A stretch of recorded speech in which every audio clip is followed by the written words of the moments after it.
Hello दोस्तों, welcome है आपका हमारे यूट्यूब चैनल में। पेंशनर्स, फैमिली पेंशनर्स और कर्मचारियों के लिए मैं 3 से 4 बड़े अपडेट देने वाला हूं, जिनका डायरेक्टली असर आपकी सैलरी, पेंशन और फैमिली पेंशन पर पड़ने वाला है। जिनमें एक खबर होगी आपके जुलाई 2024 से महंगाई भत्ते और महंगाई राहत में 53% बढ़ोतरी की अनाउंसमेंट कब होगी। आप सभी को पता है कि अब 53% महंगाई भत्ता और महंगाई राहत तय हो चुका है, तो उसमें बढ़ोतरी कब होगी वो मैं बताऊंगा। साथ ही साथ दूसरा एक बड़ा अपडेट आया हुआ है मिनिस्ट्री ऑफ फाइनेंस के डिपार्टमेंट ऑफ एक्सपेंडिचर के लिए, स्पेशली पेंशंस के लिए। वो बहुत इंपॉर्टेंट एक सर्कुलर है। साथ ही साथ फिक्स्ड मेडिकल अलाउंसेस को लेकर भी एक इंपॉर्टेंट सर्कुलर जारी किया गया है। और इसके अलावा 18 मंथ के DADR और पेंशन में 5, 10 और 15% की बढ़ोतरी को लेकर के जो कुछ नए अपडेट्स आए वो भी मैं आपको इस वीडियो में बताऊंगा। पूरा डिटेल में जानेंगे। थोड़ा सा वीडियो लॉन्ग हो सकता है, लेकिन आपके लिए कई सारी चीजें इसमें हो सकती हैं।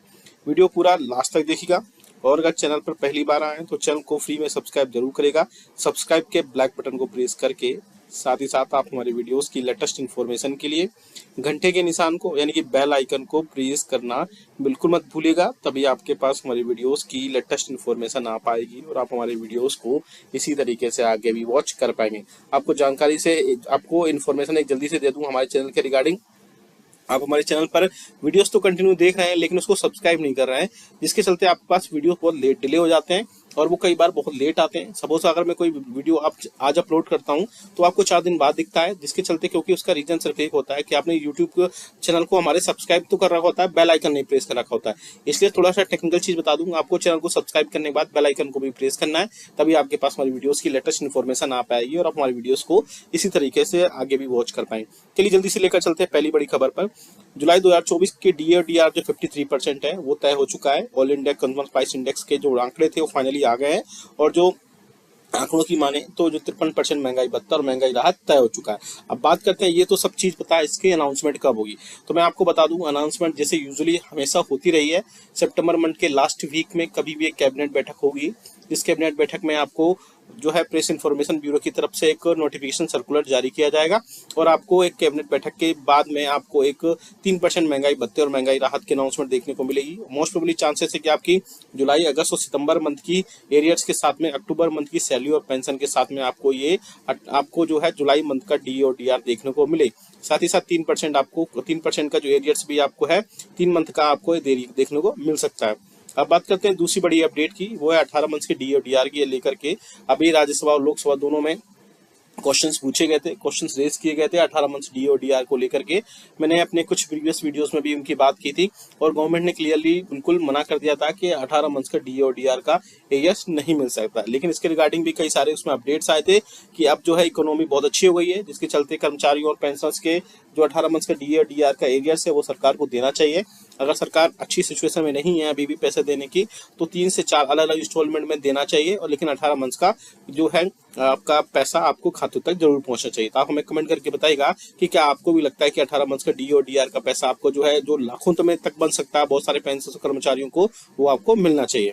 अब बात करते हैं नेक्स्ट बड़ी अपडेट की, जो कि आप सामने देख सकते हैं, जो कि जारी की गई है मिनिस्ट्री ऑफ, अब देख सकते हैं फाइनेंस के डिपार्टमेंट ऑफ एक्सपेंडिचर की तरफ से एक इंपॉर्टेंट सर्कुलर जारी किया गया है, जिसमें पेंशनर्स के जो स्पैम किए गए हैं, साथ ही साथ पेंशनर्स के साथ फ्रॉड्स किए गए हैं, यानी उसके रिगार्डिंग एक इंपॉर्टेंट सर्कुलर जारी किया गया है कि एक सर्कुलर जो है एक मेल भेजा गया था सभी CPCCs के हेड को 21 जून 2024 को, आप सामने स्क्रीन पर भी देख सकते हैं। और उसमें सभी पेंशनर्स को कॉशियस यानी कि सचेत और जितने भी फ्रॉड करने वाले लोग हैं उनसे दूर रहने के लिए बोला था। साथ ही साथ मैं बता दूं क्या फ्रॉड करते हैं। जो फ्रॉडस्टर्स होते हैं, स्कैमर्स होते हैं, वो आपको एक व्हाट्सएप पर व्हाट्सएप करते हैं या इसके अलावा मेल करते हैं और भी कई सारी चीज़ें उन पर ऐड होती है। और उसमें उन मैसेजेस में ये लिखा होता है कि आपकी जो पेंशन पेमेंट है वो नेक्स्ट मंथ की रुक जाएगी। उसमें कई सारी चीज़ों में कटौती करके दिखाते हैं, जिसके चलते पेंशनर्स इजीली उस पर बिलीव कर लेते हैं और उनके झांसे में, उनके ट्रैप में फंस जाते हैं।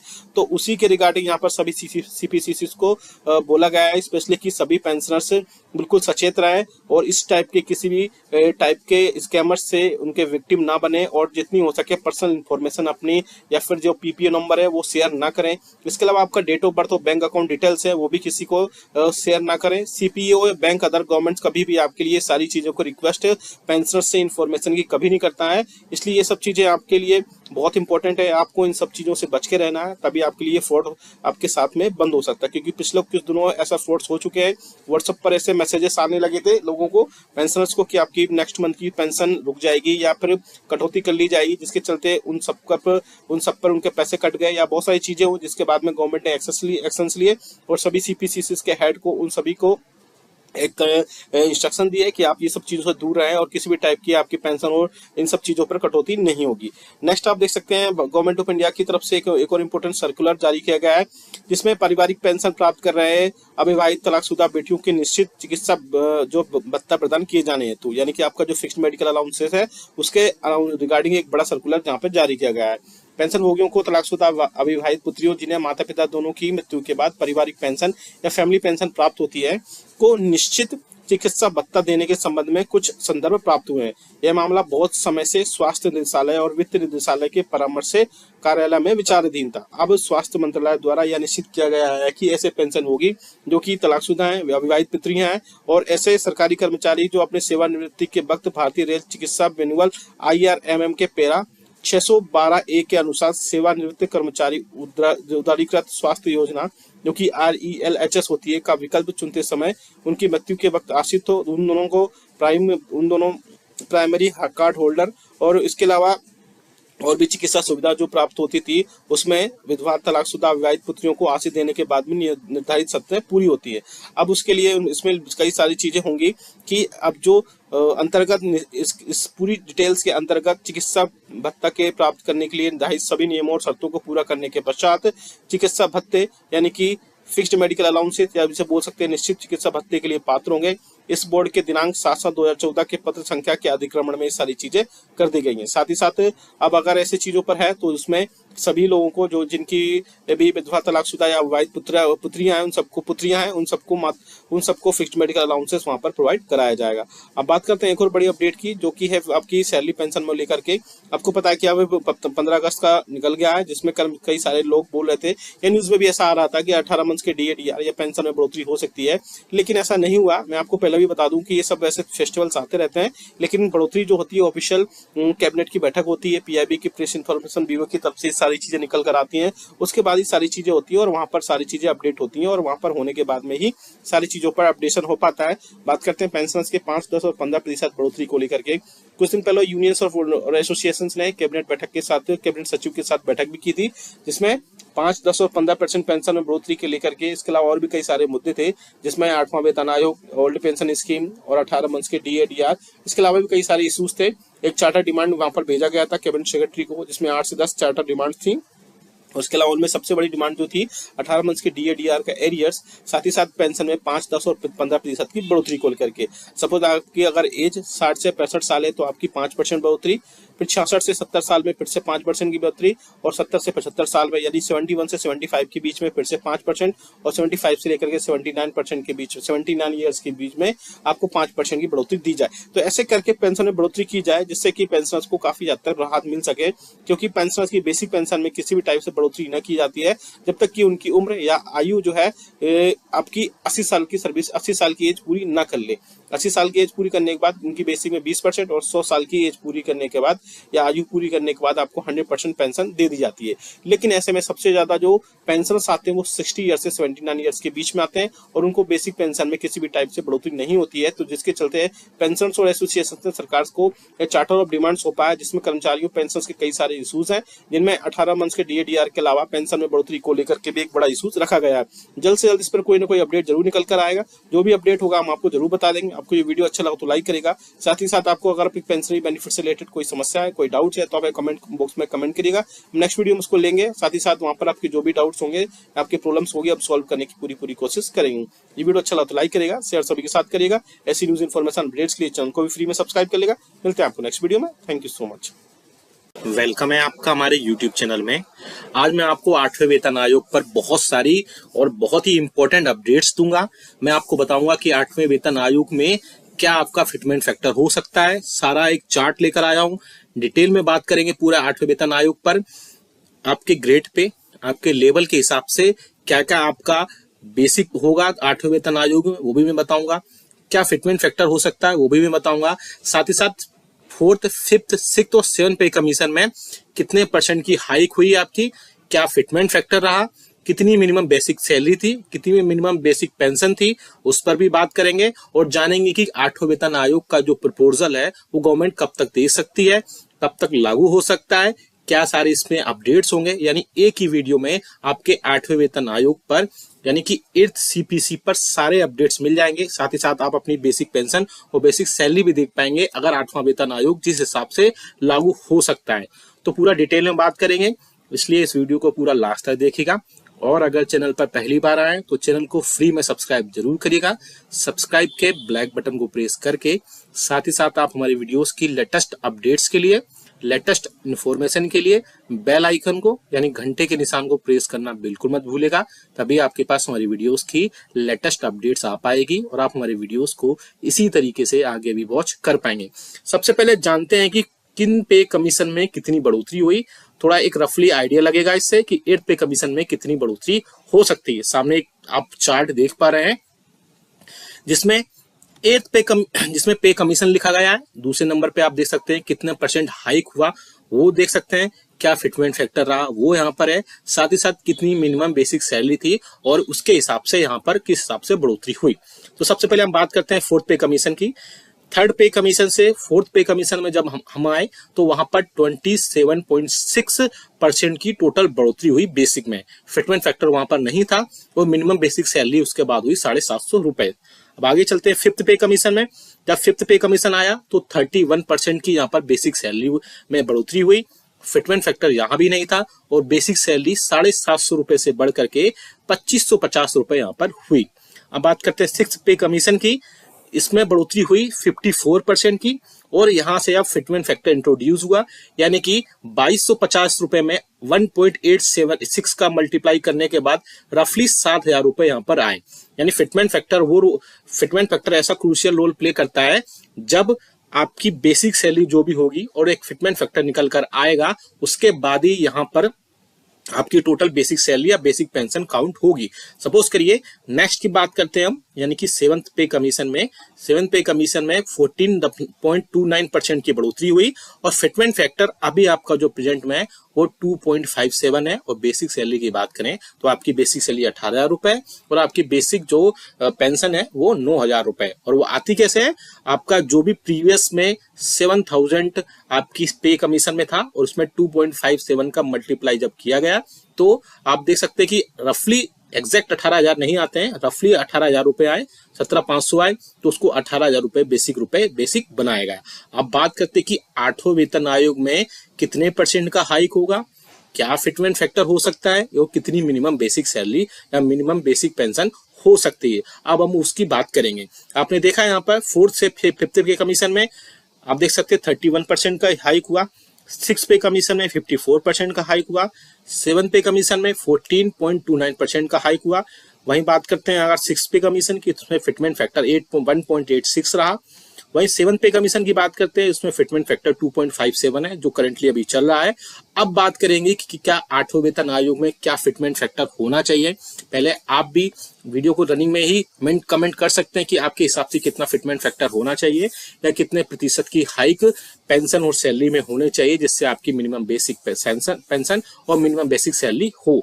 हम पूरा डिटेल में चार्ट देखेंगे 8वें वेतन आयोग में क्या चार्ट होगा, क्या सारी अपडेट्स होंगी, वो चार्ट हम लेकर आए। आप देख सकते हैं ये चार्ट है और हम इसमें फिटमेंट फैक्टर जो है 2.528 लेकर आए। यानी फिटमेंट फैक्टर हम अगर एक्सपेक्टेड बात करते हैं इसमें कम ज्यादा भी हो सकता है, एग्जैक्ट यही भी हो सकता है। मैं आपको एक रफली आइडिया दे रहा हूँ कि फिटमेंट फैक्टर 2.28 अगर हम लेकर चलते हैं तो क्या आपका बेसिक पेंशन होगा, क्या बेसिक सैलरी होगी, ये सारी चीजें हम इस पर बात करेंगे।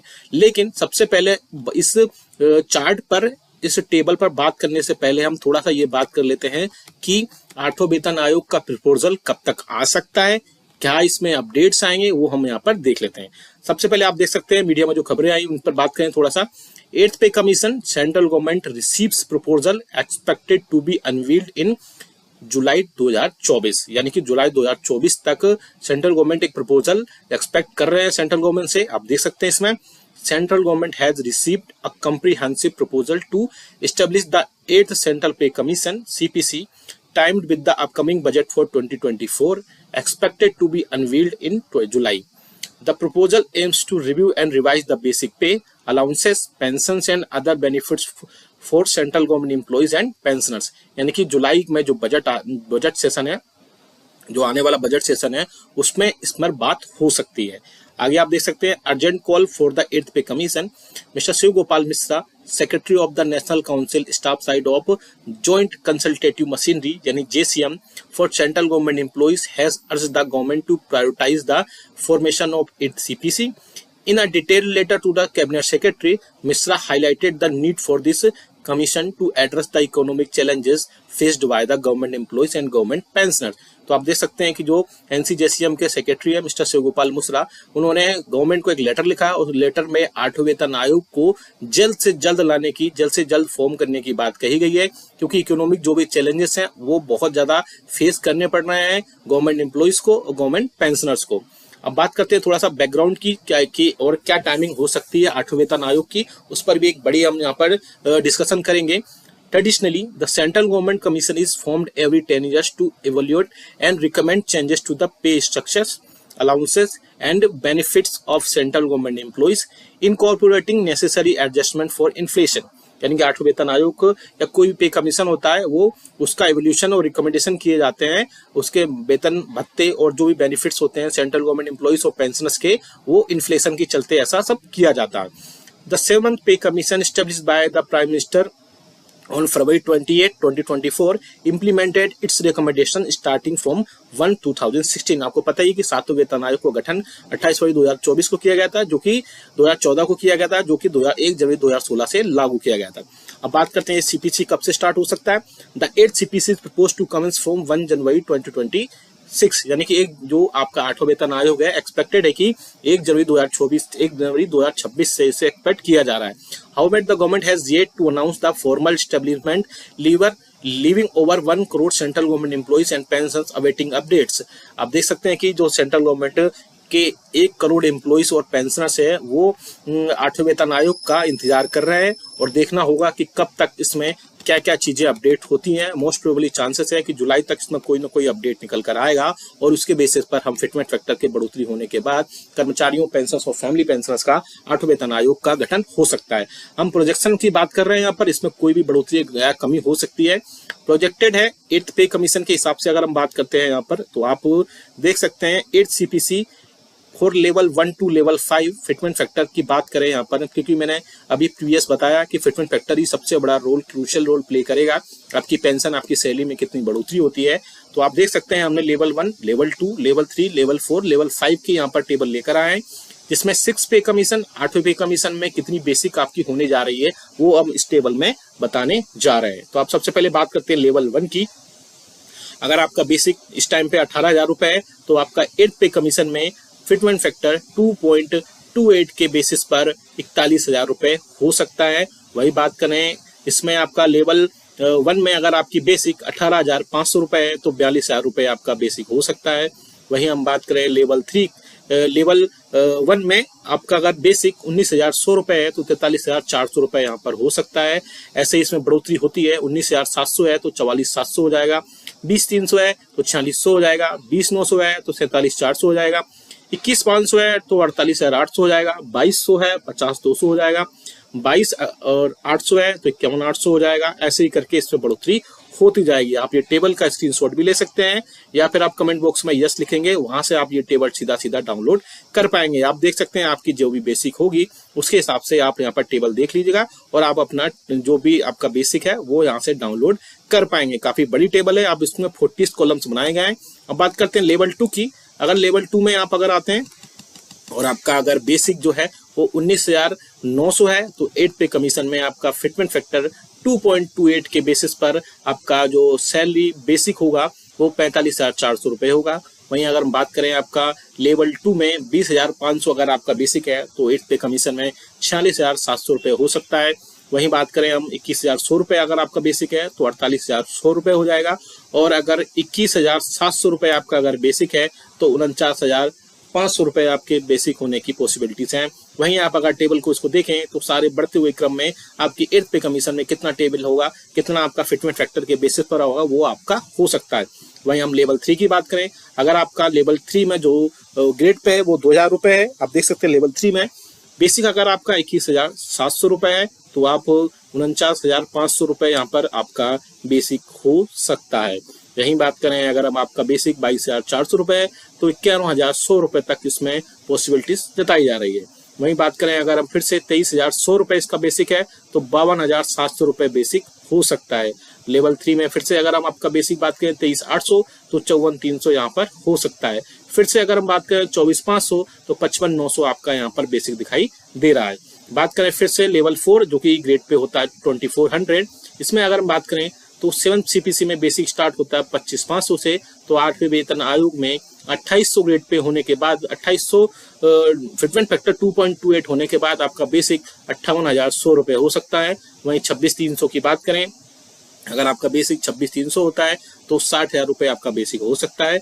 अगर हम बेसिक की बात करें 27,100 अगर आपका बेसिक होता है तो आपका फिटमेंट फैक्टर 2.28 के बेसिस के बाद 61,800 रुपये यहाँ पर बढ़ोतरी हो सकती है। वहीं अगर 4th की बात करें, अगर आपका बेसिक 27,900 रुपये है तो इसमें 63,600 रुपये, और अगर आपका बेसिक 28,700 रुपये है तो 65,400 रुपये आपकी बेसिक होने की पूरी पॉसिबिलिटीज बताई जा रही है। अगर हम लेवल 5 की बात करें जिसका ग्रेड पे 2800 होता है, अगर 7 CPC में स्टार्टिंग लेवल 5 में 7 CPC है 29,200 होने के बाद 66,600 रुपये यहाँ पर हो सकता है। वहीं अगर 30,100 है आपका बेसिक तो 68,600 रुपये हो सकता है, और 31,100 रुपये है तो 70,700 रुपये हो सकते हैं। 31,900 रुपये अगर आपके बेसिक है तो 72,700 रुपये हो सकता है। 32,900 बेसिक है तो आपका 75,000 टोटल बेसिक हो सकता है। और वहीं बात करें 33,900 अगर आपका बेसिक है तो 77,300 रुपये आपका बेसिक होने की यहाँ पर 8वें वेतन आयोग में पॉसिबिलिटीज जताई जा रही है। ये बहुत अच्छी टेबल है। फिटमेंट फैक्टर ये 2.28 के बेसिस पर है, और अगर फिटमेंट फैक्टर बदलता है तो आपकी बेसिक पे भी बदल सकती है, लेकिन एक्सपेक्टेड है कि अगर 2 तक या 2.57 तक भी अगर इसमें बढ़ोतरी होती है तो पेंशन काफी बढ़ोतरी हो जाएगी। इसमें काफी ज्यादा बढ़ोतरी होने की बात कही जा रही है, लेकिन 8वें वेतन आयोग में देखना होगा कि क्या फिटमेंट फैक्टर रहता है। आप भी हमें कमेंट करके बताएगा कि आपके हिसाब से कितना प्रतिशत फिटमेंट फैक्टर हो सकता है और क्या फिटमेंट फैक्टर आपको कितनी